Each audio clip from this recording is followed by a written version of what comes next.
time schedule.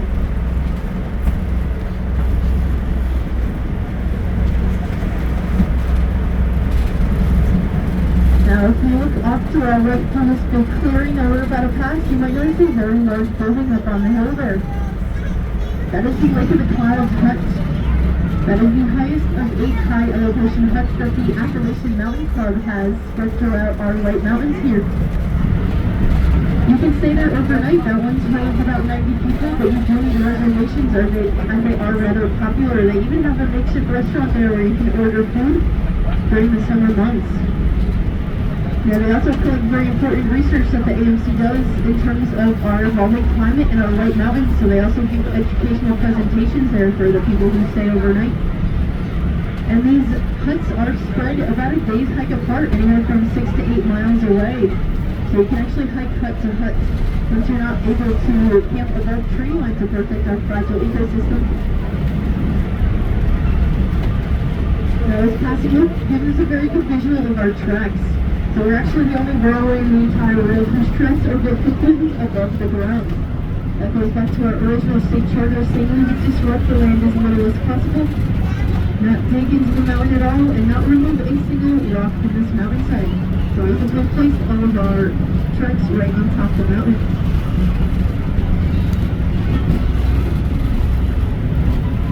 So we are almost at the end of our passing loop. And as you see, we're going to be passing this train.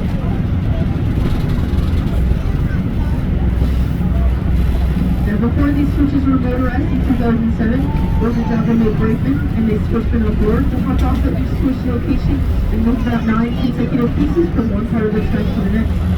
Now, each of these pieces weighed anywhere from 50 to 100 pounds, so we are very grateful for today's modern technology here.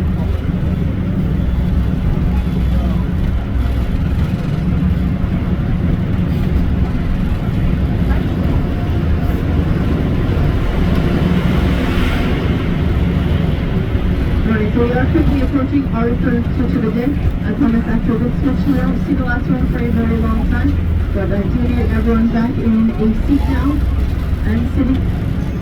Which, once again, once I start talking again on the other side of our switch, it will be safe to stand once more.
Around the time we decided to build our train tracks here. The New Hampshire was becoming very popular for tourism. Right after the first Industrial Revolution, when people actually started taking vacations. These people would come all the way up here to escape the summer heat in the cities of New York and Boston. And by people, of course, I mean the wealthy businessmen and their families. So just try to picture Mr. Rockefeller and Miss Carnegie splinting in these woods. That didn't last for very long. They donated the absolute best for our families, so they were building these grand hotels in our area. We had over 100 grand hotels in our team. And only about 3 remain to this day, with our flagship being the Mount Washington Hotel. We're going to pass that on your way in. Now, with the invention of the automobile at the turn of the 20th century, people became far more independent. They wouldn't stay for the whole summer. They would stay for about a week and then continue north to Montreal, Quebec City. And with this drop in occupancy rates, many of these garden hotels will force to close their doors. Some mysteriously rapid claims. Now we have entered our second ecological zone. This is our boreal zone. will say no French winters weather though. You might be looking at these trees and wondering if they're growing a little bit crooked because of that crazy weather we're known for. So I'm going to tell you guys before you got on the train today that Mount Washington is home to the world's worst weather. Hopefully someone good. Now that does affect our trees in some ways, but trust me, they are growing straight up. Take a look at our reflection to the right as we pass by our halfway house. Maybe get ready for a picture in the front window there. You might be surprised to find just how Pennsylvania where we're actually traveling at. All of our buildings are built exactly level. Sometimes I like to make a joke here. Someone asks me why the trees are growing crooked. Before I get a chance to explain it, I say, well, here in America we have this holiday called Arbor Day, where all the politicians come and plant trees on Mount Washington, but somehow they all end up growing crooked.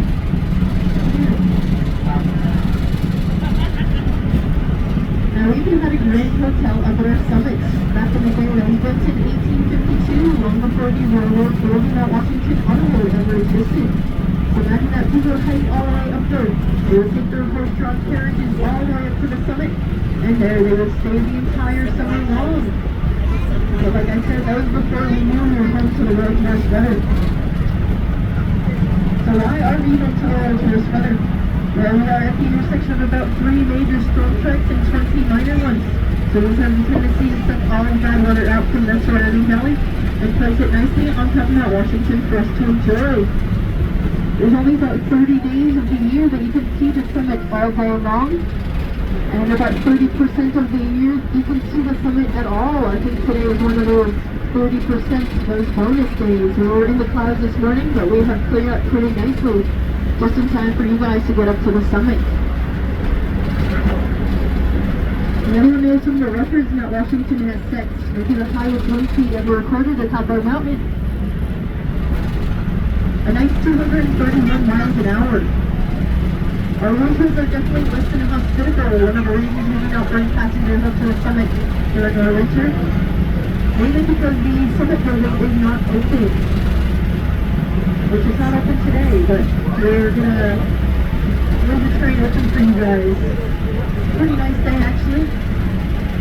So the main reason we stop running our trains, the only weather we stop running our trains in, is a sustained 70 miles an hour winds or higher. Those are considered hurricane force winds. Now up in front of us is the steepest section of our tracks. It is 37.4% grade, and our highest view will also be 25 feet up in the air. This is Jacob's Ladder in front of us. We get beautiful views from Birch Ravine to our left, into the Amethyst Ravine to our right-hand side. We'll get a really good look at the Lake of the Cloud cut over there, and our Southern Presidential to our right. So here is our Southern Presidentials. To the right of the Lake of the Cloud cut, we've got Monroe, Franklin, Pierce, and then both Baldwin, and of course Eisenhower. That is 37.4% grade, translates to about 20 degrees pitch. And it means that right now I am sitting 13 inches higher than the people in the back row. How's the weather down there?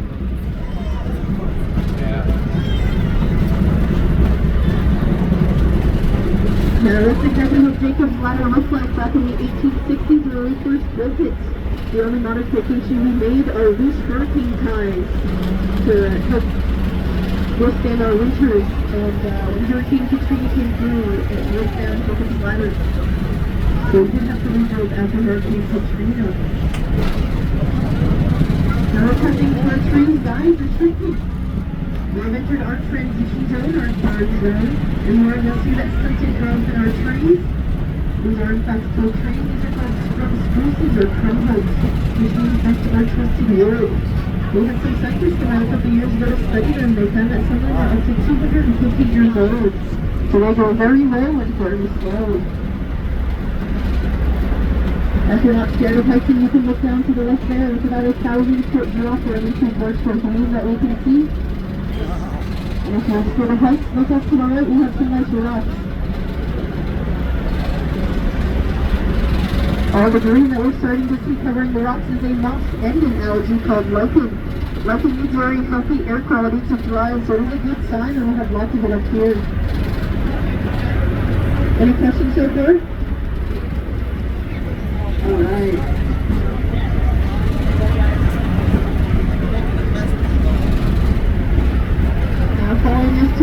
here is our access road that is mainly used by our track crew. They get up and down to access certain points, but that's actually the shortest hike to the summit of Mount Washington. That follows our 2.8 miles of track, but it's definitely not the easiest as it does follow our steep grade as well. Now you might start to notice up here that all the rocks kind of shimmer and sparkle in our sunlight. This is mica schist in our rocks. These thin flaky layers were formed when our mountains were creating themselves. We are part of the Appalachians, so we were formed when Pangea was creating itself, and North America was colliding with Africa that created our mountains. And all this great big pressure buildup created these flaky layers of mica schist. Now the other half of why we are known as the White Mountains, you might look out at these rocks to the left and right and notice these larger white rocks amongst the other rock fields that we have. This is quartz. Quartz is a very unique material. It is very resistant to corrosion, so rock can point more exposed to the tops of our mountains. So there's white quartz and our shimmering mica schist are why we are known as the White Mountain region.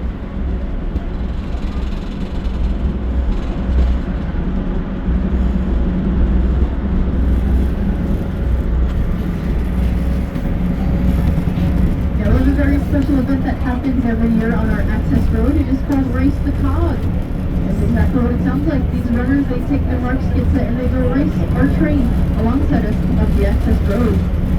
Now the first year we have this event, someone actually beat the train to the summit. That is undefeated ultramarathoner Joe Gray, who's very good at what he does. He made it to the summit in just 29 minutes and a couple extra seconds.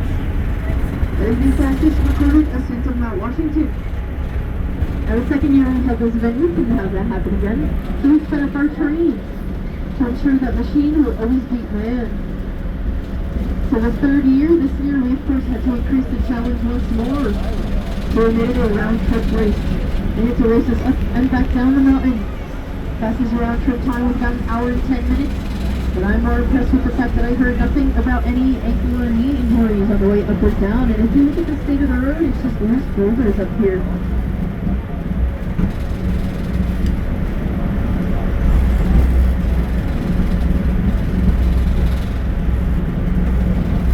Does anyone know the coldest temperature Mount Washington has ever recorded? Negative 48 degrees Fahrenheit. But of course that was before our wind chill. Back in February of 2023 when we re-recorded at negative 48, the wind chill brought all the way down to negative 109. We are infamous for our winds. On an average winter, the data the observatory collects tells us every other day we have above hurricane force winds that's 70 miles an hour or above. So that is the main reason we don't bring passengers up to the summit during the winters. And the scientists that live up there, they even have a special club. If you can stand up straight without falling for 30 seconds in triple digit winds, you are now the proud member of the 100 mile per hour club.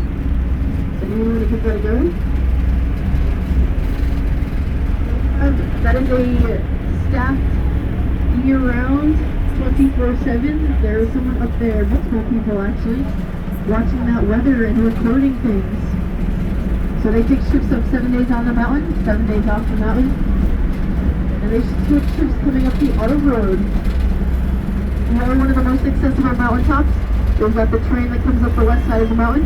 We've got the auto road that comes up the east side of the mountain. And up at the top, we even have a helicopter landing pad that is used by the Coast Guard and Navy to practice their high wind speed landings, as we have no shortage of those. So being that we are the highest peak in the area in the northeast, there is no friction around to slow any of these wind speeds down. And our mountains that face the west create this V formation, creating this funnel.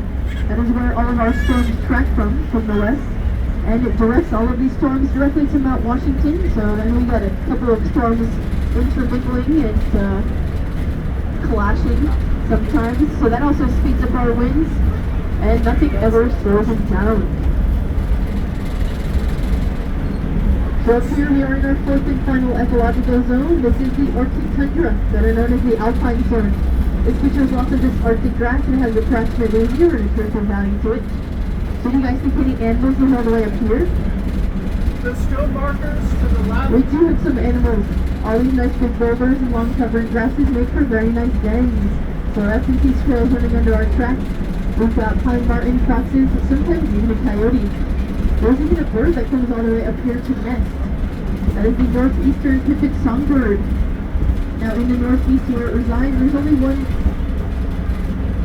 there's one section of the White Mountains and one mountain in Maine gets above 5,000 feet where it actually nests. So we'll have many conservatory practices in place in the nesting month of June to make sure those nests go unharmed.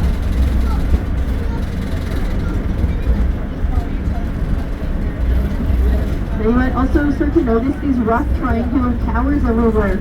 These actually mark our hiking trails for us. Once we're above the trees and we can't mark those colorful places, we like to build these towers to make sure people stay on the trail for your own good and of course the good of fragile alpine here. Just some winter plant flowers that bloom, obviously not during this time. In the month of June you can see most of them. We've got about 4 alpine flowers. And in August there's even a rare alpine butterfly that only exists on Mount Washington that comes out.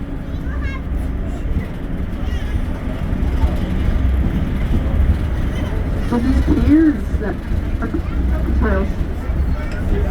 Sometimes when our mountain upholds its reputation for having the world's worst weather, you can't even see from cairn to cairn. And the hikers just walk to each other, and then they send out the bravest hiker. You go find the next one. And when they do, hopefully they find it. They give a nice tug on the rope to tell them it's safe to proceed, and then they play leapfrog, following their rope and following our cairns. Any questions so far? Any guesses as to what the warmest temperature that we've ever seen on Mount Washington is? Of course we've had snow already. We like to joke that snow season starts July 1st and ends June 30th. There's always a chance of snow here. June of 2023, they actually broke the record for snowfall over the course of the month. They got 8 inches in 2023. So we got 18 inches just last week, 4 inches the week before that.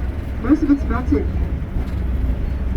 Now the warmest it's ever gone up here is a nice 72 degrees Fahrenheit. So if you're ever too hot down below and you want some natural air conditioning, definitely come up to Mount Washington. We can always provide that for you. Is that the observation deck? There's like some snow. Oh yeah, a little snow, yeah. There's lots of crazy stuff that happens up here. Being one of the most accessible mountaintops combined with having the world's worst weather makes it the perfect place to do some product testing. They bring all sorts of outdoor gear up here. Think of your backpacks, tents, climbing ropes.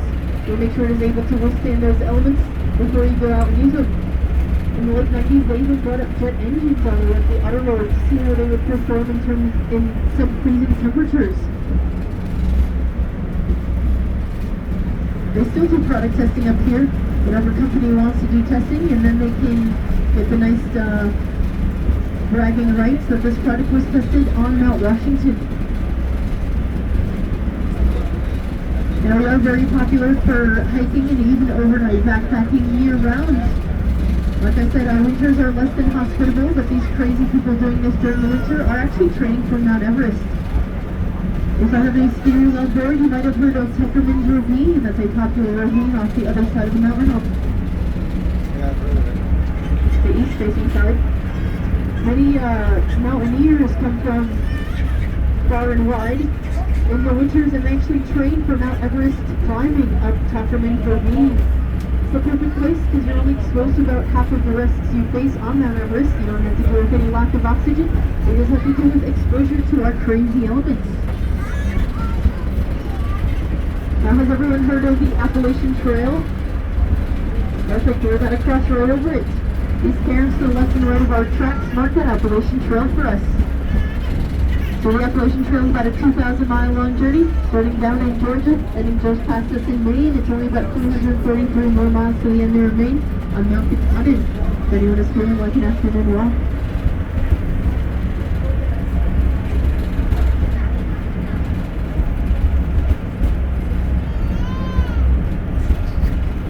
So we're going to really good look at our summit building and the weather observatory at the end there. This is exactly where the old Summit House stood, so imagine you're stepping off the train today and a grand hotel is meeting you up there.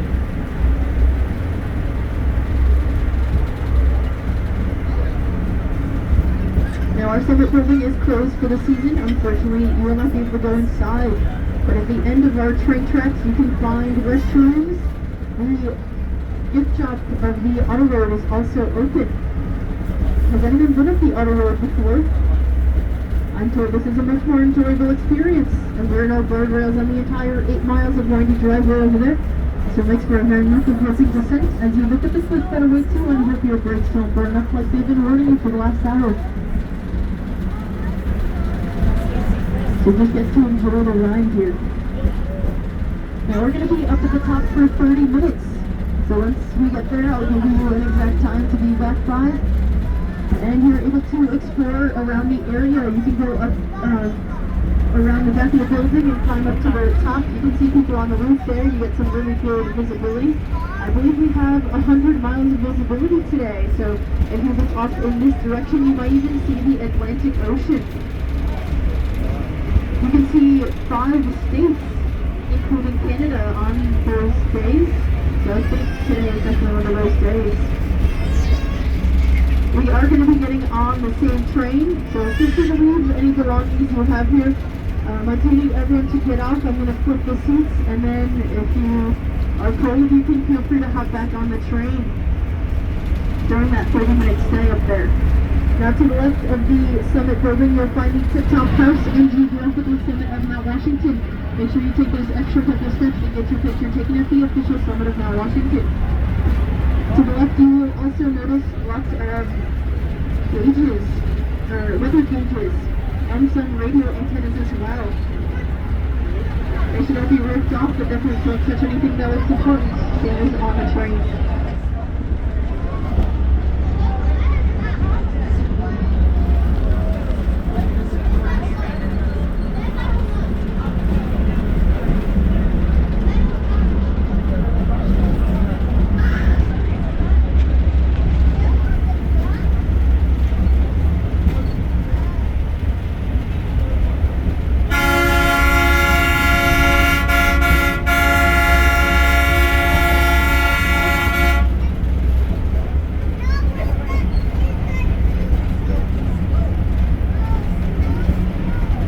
Coming up to our fourth and final switch of the day, so I do need everyone back in their seats until the very end of our journey. I'm going to have to hop off and glide into our parking location at the end of our tracks here, so please remain seated until I come back on board and let you know when it's safe to board.